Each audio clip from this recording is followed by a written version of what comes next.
여러분 안녕하셨어요? 오늘 어떻게 지내셨나요?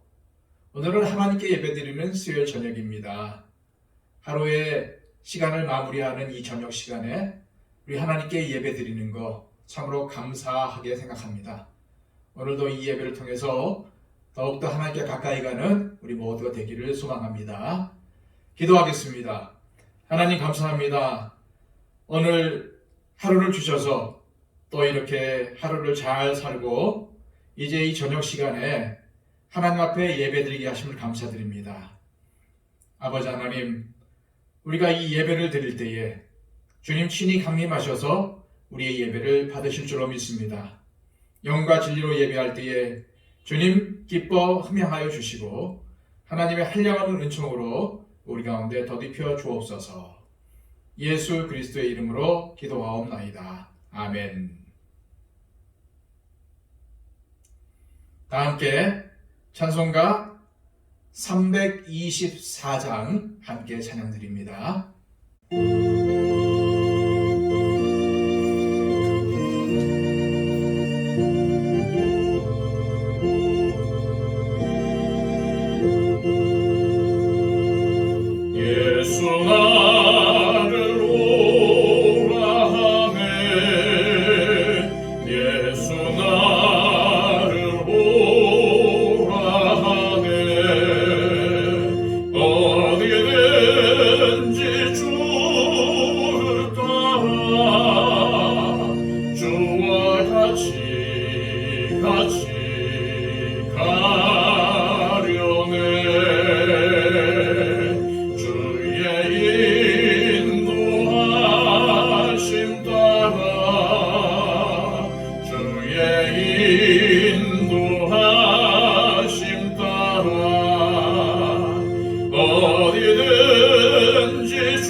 인도하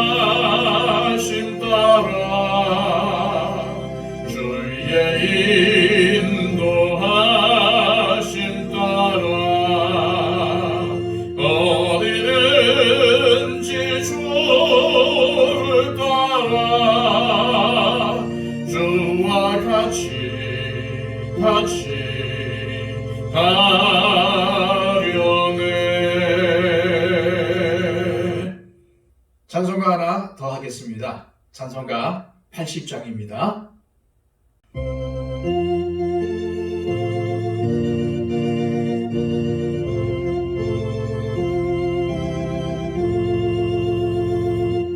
천지에 있는 이름 중 귀하고 높은 이름, 주 나시기 전 지으신 구주의 이름 예수.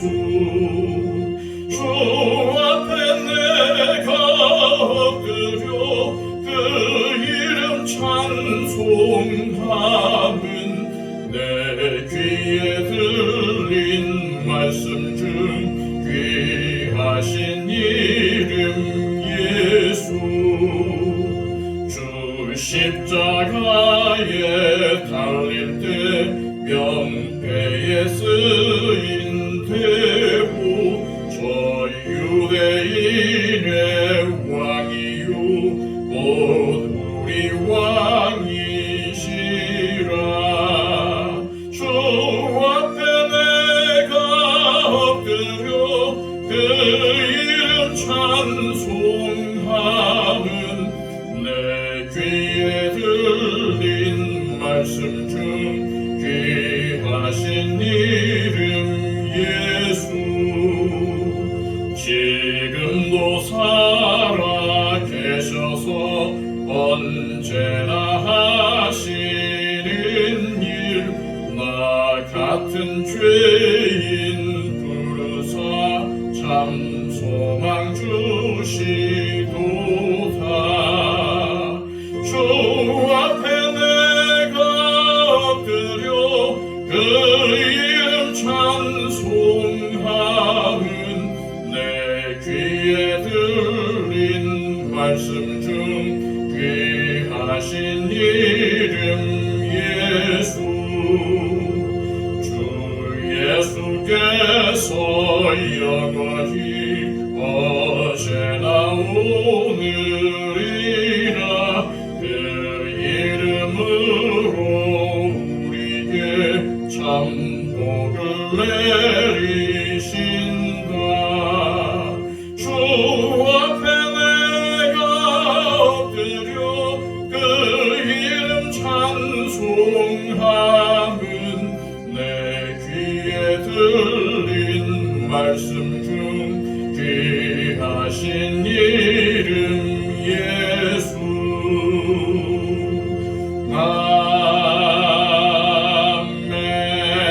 아멘. 이 시간 함께 기도하겠습니다. 오늘도 만복을 주관하시는 아버지 하나님, 하나님 앞에 이 저녁을 잘 보내고 또한 아버지 하나님 앞에 머리 숙였습니다.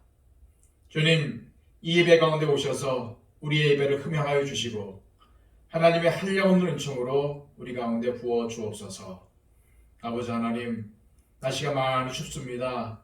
우리 성도님들 출입을 하거나 어떤 일을 할 때에도 하나님께서 장중에 붙들어 주시며 하나님의 은혜 가운데 늘 강건할 수 있도록 도와주시옵소서. 하나님, 우리의 육체뿐만 아니라 우리의 영혼도 강건케 되기를 원합니다. 주님, 다윗이 노년에도 불구하고 우리 하나님 앞에 내 청춘이 독수리 같습니다 라고 고백했던 것처럼 하나님, 우리의 영혼이 날로 새로워지게 해주시고 독수리처럼 강건해질 수 있도록 인도하여 주옵소서. 육신의 부분도 하나님께서 책임져 주셔서 하나님 나라 가는 그날까지 건강 가운데 인도하여 주시고 아버지 하나님께서 우리 육체 가운데 하나님의 회복의 은총을 더하여 주시옵소서. 특별히 아버지 하나님, 육신의 약함을 가지고 있는 분들이 계십니다. 하나님께서 기억하여 주시옵소서. 하나님 앞에 예배드릴 때에, 하나님 앞에 기도할 때에 치유받는 놀라운 은총이 있게 도와주시고 아버지 하나님, 회복의 은총이 우리의 심령 가운데 넘쳐서 아버지 하나님, 정말 믿음으로 하나님께 간구할 때에 회복되고 치유받는 은혜가 있게 하여 주시옵소서. 아버지 하나님, 지금도 하나님의 은혜 가운데 눈물을 흘리며 기도하는 심령들 특별히 붙잡아 주시고 우리 최종화 형제 하나님 앞에 있습니다. 하나님께서 그 아들을 붙잡아 주셔서 취함을 더하여 주시고 회복의 은총을 더하여 주시옵소서. 아버지 하나님, 특별히 하나님께서 우리 육신의 약함을 가지고 있는 많은 분들 계십니다. 우리 일요전도에 속한 하나님의 백성들을 기억하여 주시고, 또한 아버지 하나님 앞에 간구하며 기도할 때에 오늘도 아버지 하나님 앞에 내세우는 모든 기도들, 아래는 모든 기도들이 다 상달되기를 원합니다. 아버지 하나님, 우리 교회를 하나님께서 사랑하여 주시고 인도하여 주심을 감사드립니다. 우리 더처치가 하나님 앞에 있사오니 하나님께서 세워주신 은혜를 저희들 기억하게 하여 주시며, 하나님께서 지금까지 지켜주셨던 그 은혜를 기억하며 하나님 앞에 최선을 다하고 충성을 다하는 우리 성도들 되기를 원합니다. 하나님 창립 6주년을 맞이하여서 저희들 지금까지 지켜준 우리 아버지 하나님의 은혜를 기억하며 앞으로의 모든 또한 일정도 주님과 함께 하기를 원하오니, 하나님께서 우리 교회를 세우셨사오니 우리 교회를 통해서 하나님의 일을 이루어주시고 아버지 하나님의 장중에 붙들어 주실 때에 하나님의 영광이 우리 교회 가운데 이루어지게 하여 주시옵소서. 주님, 저희들에게 맡겨주신 사명을 기억합니다. 이 사명을 붙들고 날마다 충성하는 교회로 세워지게 하여 주시고, 하나님 정말 이 말세 때 하나님께 쓰임받는 교회가 되어서 아버지 하나님의 이름을 널리 전하며 많은 영혼들에게 하나님 살아계심을 증거할 수 있는 우리 교회가 되게 하여 주시며, 주변에 있는 하나님의 백성들 뿐만 아니라 믿지 않는 자들에게 선한 영향력을 끼칠 수 있는 우리 교회가 될 수 있도록 축복해 주시옵소서. 하나님, 12월 셋째 주일 임직식이 있습니다. 하나님께서 이 날짜와 일기를 주관하여 주시고, 아버지 하나님, 이 순서 이 예배의 예식을 통해서 하나님께 영광 돌리며 또한 하나님께 나온 모든 심령들 가운데 하나님 은혜를 받는 시간이 될 수 있도록 인도하여 주시옵소서. 또한 아버지 하나님 세워주신 일꾼들이 있습니다. 아버지 하나님이 세워지는 일꾼들 가운데 은혜를 더하여 주시고, 하나님 이 예식을 통해서 결단하게 해 주시며 더욱더 하나님을 섬기며 성도들을 섬길 수 있는 지혜롭고 순결한 일꾼들로서, 또 하나님 앞에 순종하는 일꾼들로서 세워질 수 있도록 축복하여 주시옵소서. 오시는 모든 손님분들에게 함께해 주시고 순서 맡은 하나님의 백성들 가운데도 은혜를 더하여 주시옵소서. 아버지 하나님, 오늘도 이 예배를 온전히 하나님께 맡겨드립니다. 하나님께서 이 예배 가운데 오셔서 우리를 복내려 주시고 말씀을 통해서 주시는 하나님의 음성을 받을 수 있는 우리 모두가 될 수 있도록 역사하여 주옵소서. 예수 그리스도의 이름으로 기도하옵나이다. 아멘.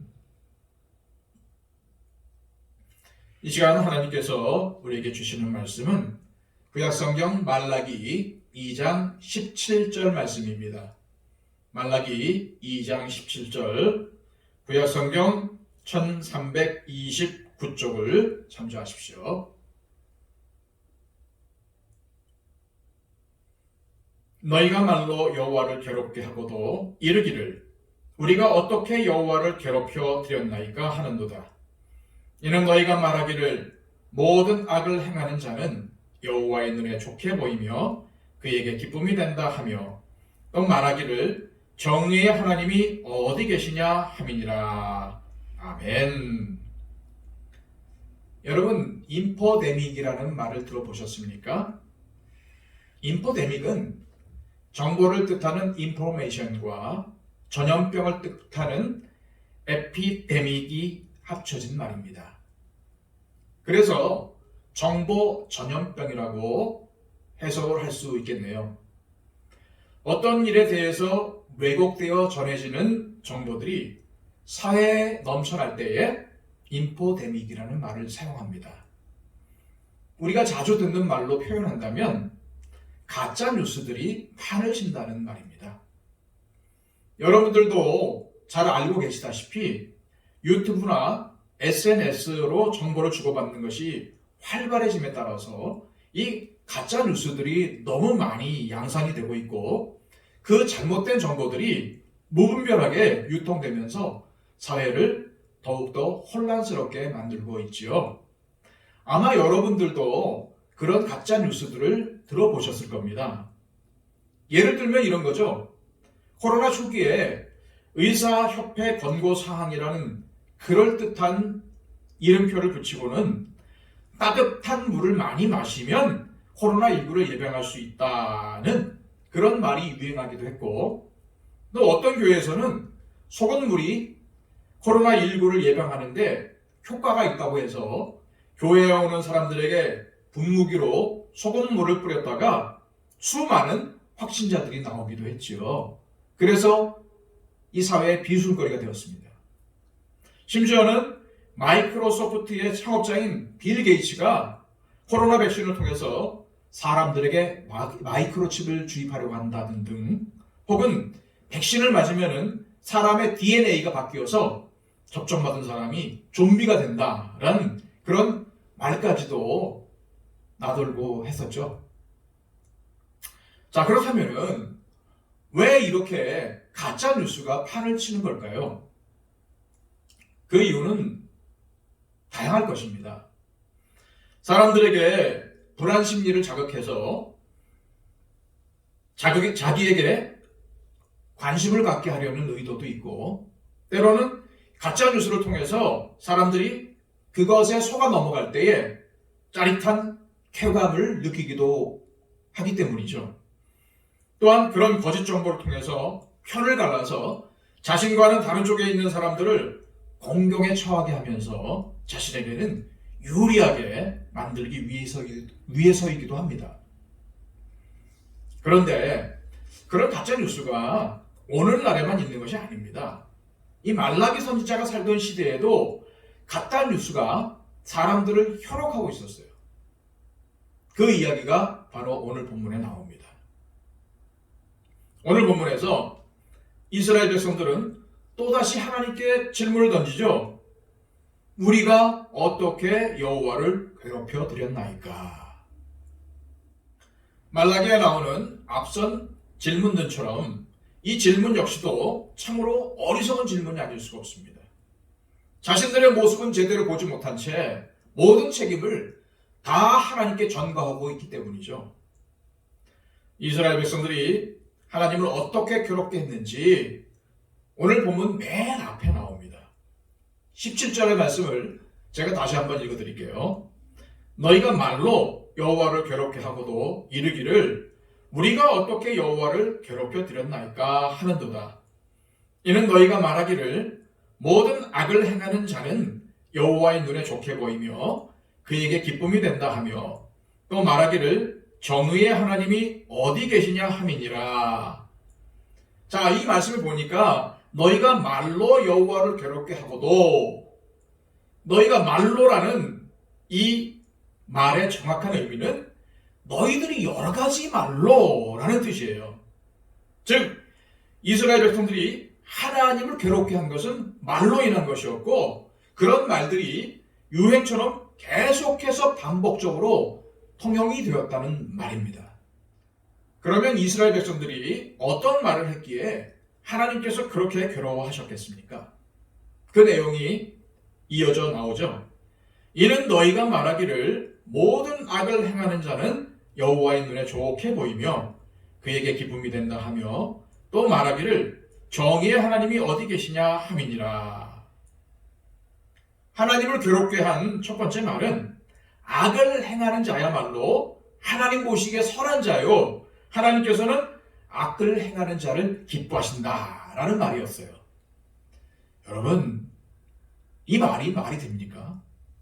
하나님께서 선을 행하는 자를 사랑하시고 선을 행하는 자에게 은혜를 베푸신다라고 한다면 우리가 정말 그렇구나 라고 긍정할 것입니다.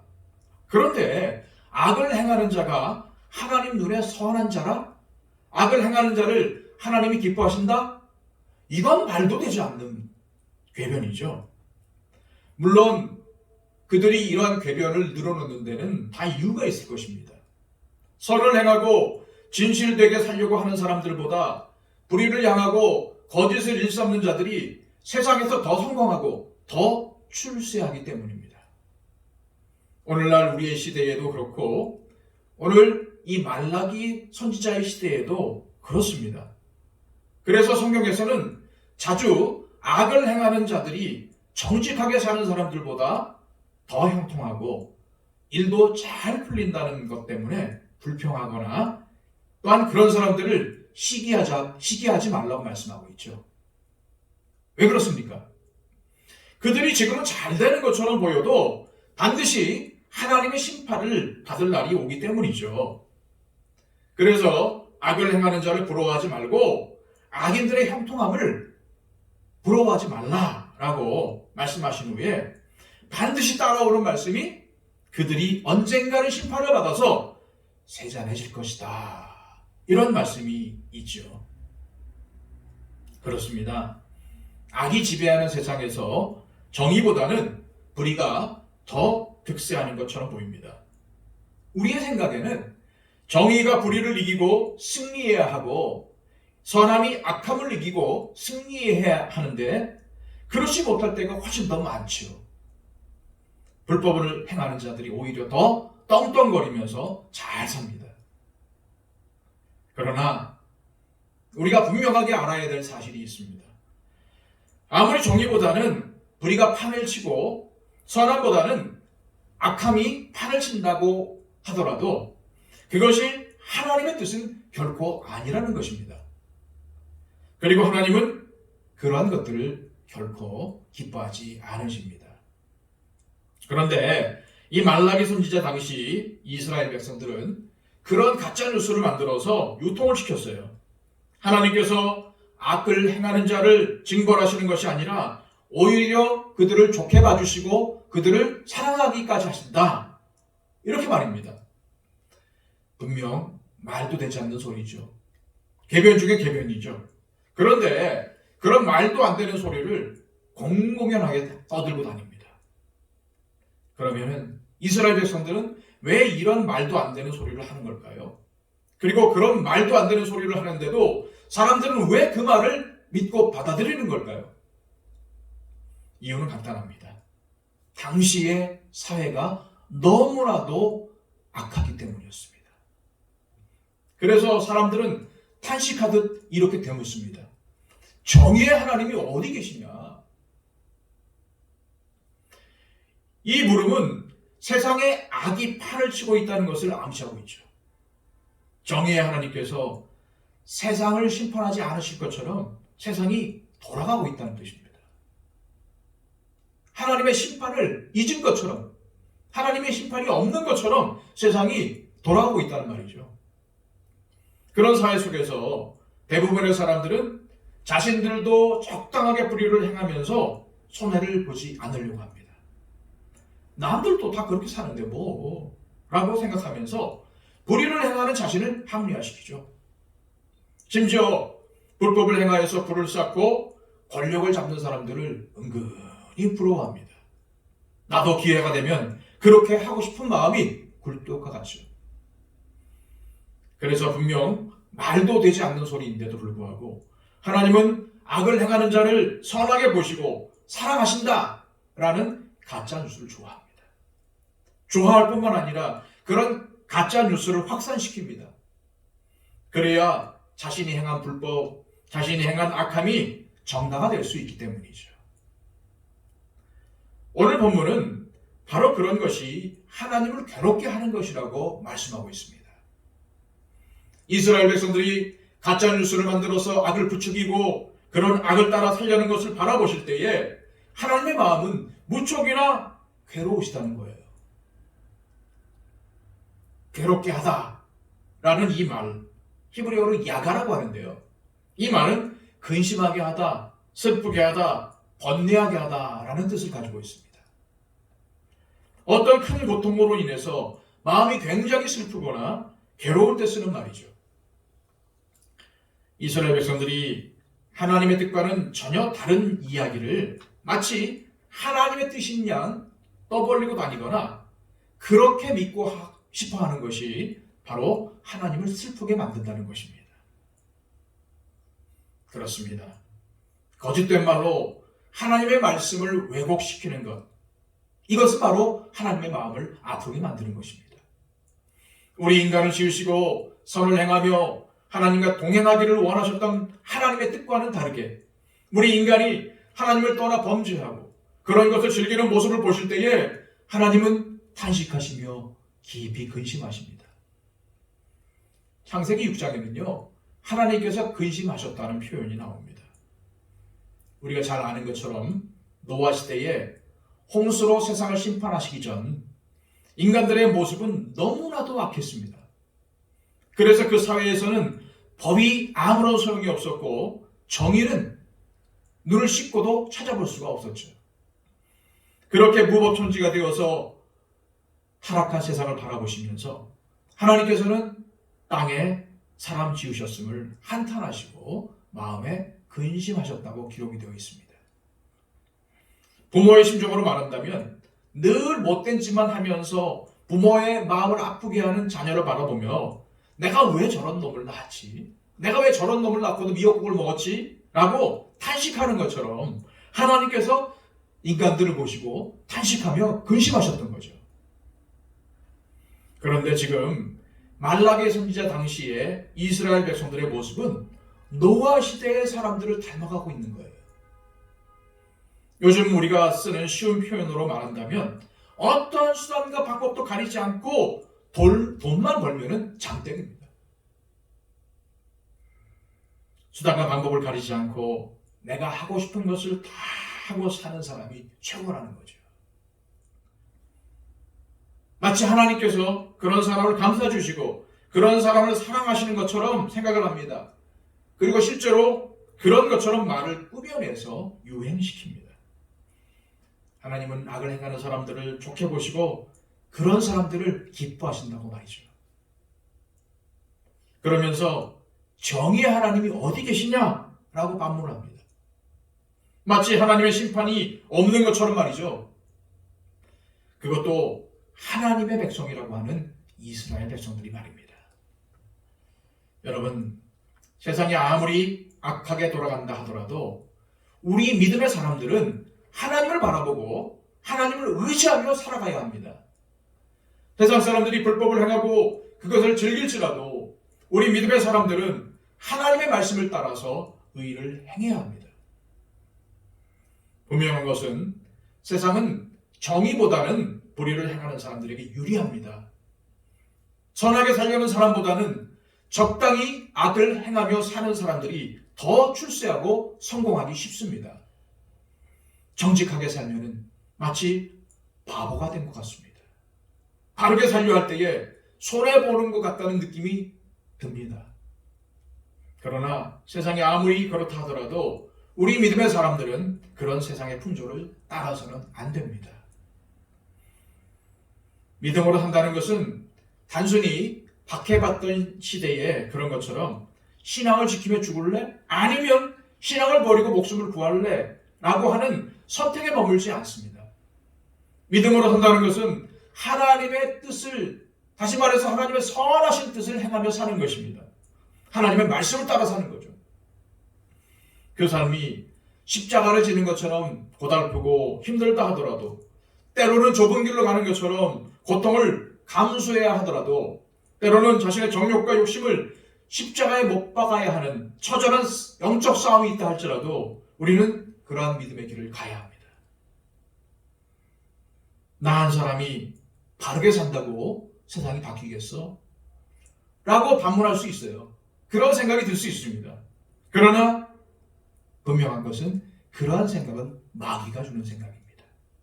하나님께서는 네가 바뀌면 세상도 바뀐다라고 말씀하세요. 네가 바르게 살면 네 안에 천국이 이루어지고 너를 통해서 하나님의 나라가 이루어진다라고 말씀하십니다.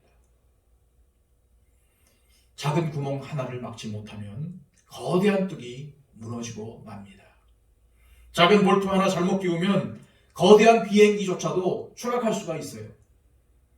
작다고 결코 무시해서는 안 됩니다.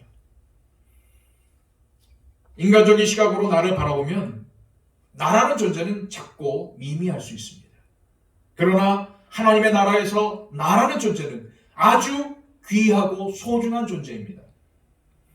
내가 바로 서면 세상이 아름다워집니다.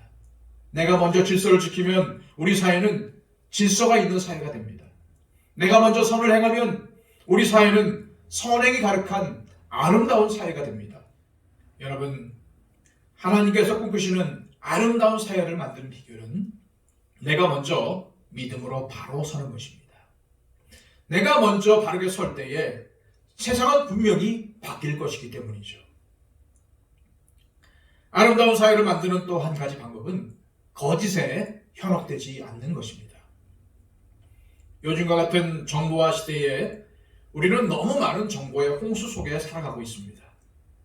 그리고 우리도 그런 정보를 전달하는 매개자의 역할을 감당하기도 하죠.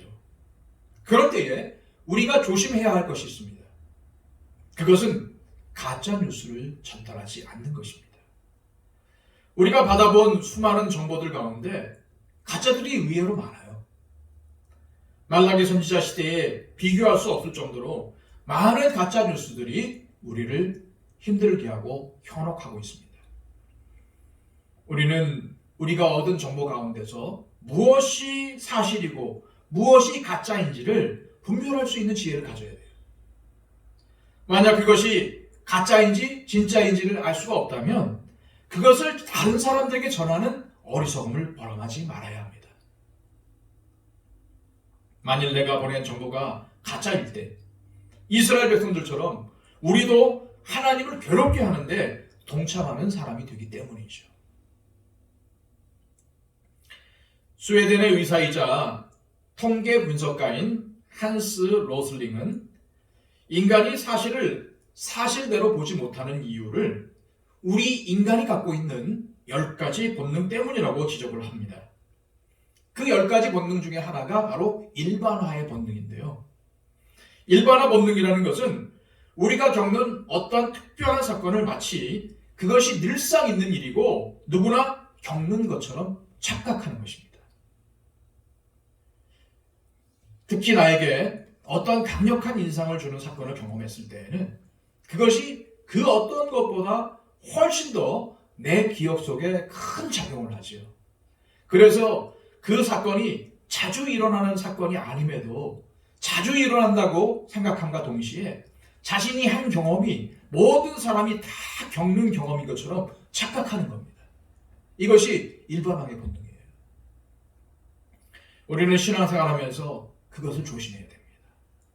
악을 행하는 사람이 출세하고 악을 행하는 사람이 돈을 더 많이 버는 일은 아주 극소수에 지나지 않아요. 그런데 우리는 그런 몇몇의 사례만 가지고 마치 세상이 다 그런 것처럼 오해합니다. 여러분, 그것은 착각입니다. 그것은 오해입니다. 어쩌면 말라기 선지자 시대에도 그랬을 거예요. 악을 행하고도 떵떵거리며 사는 사람들은 결코 많지 않았을 것입니다.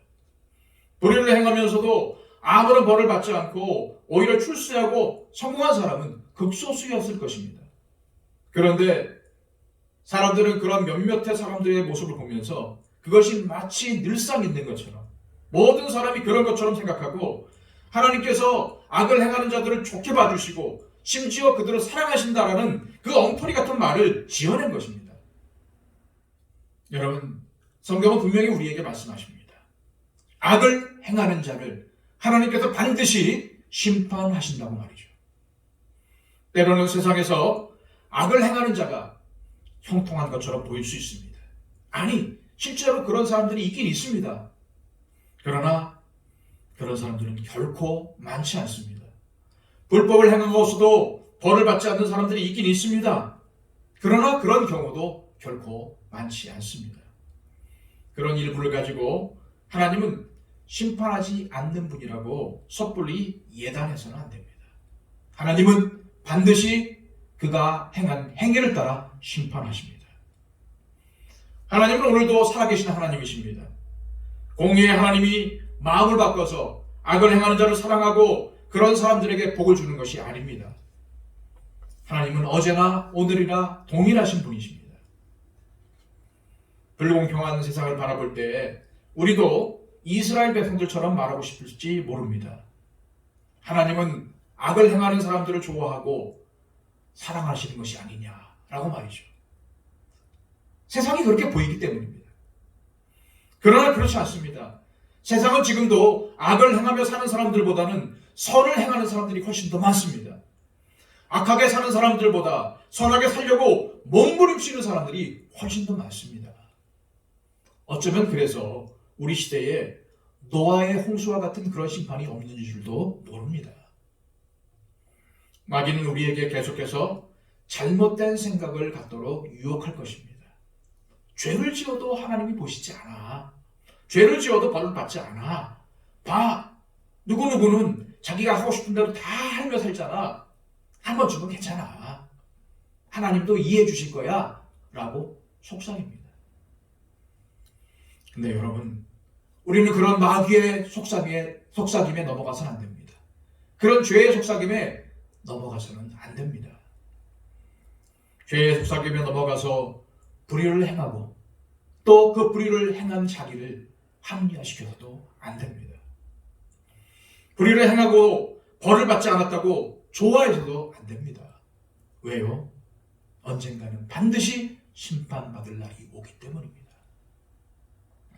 지금 내 눈에 보이는 것이 전부가 아닙니다. 우리는 모두 하나님 앞에 설 때가 반드시 있다는 사실을 잊어서는 안 됩니다. 우리는 하나님의 택하심을 받은 선민들입니다. 우리의 삶을 통해서 하나님을 괴롭게 하는 것이 아니라 하나님의 영광을 드러내고 하나님의 얼굴에 미소를 드릴 수 있는 우리가 되어야 되지 않겠습니까? 기도하겠습니다. 하나님, 말라기 시대에 이스라엘 백성들이 했던 어리석은 질문들을 봅니다. 하나님은 악한 자를 좋아하시고 악한 자들을 사랑하신다고 말이죠. 하나님, 우리가 그러한 어리석은 생각을 가지고 있는 것은 아닙니까? 이스라엘 백성들처럼 정의의 하나님이 계시긴 계시냐라고 탄식하는 것은 아닙니까? 하나님, 하나님이 주신 말씀을 반드시 믿게 하여 주시고 행위에 따른 심판이 반드시 있다는 것을 기억하며 악한 세대를 본받아 사는 것이 아니라 하나님의 말씀을 본받아 살아갈 수 있는 우리 백성들 다 될 수 있도록 인도하여 주옵소서. 예수 그리스도의 이름으로 기도하옵나이다. 아멘.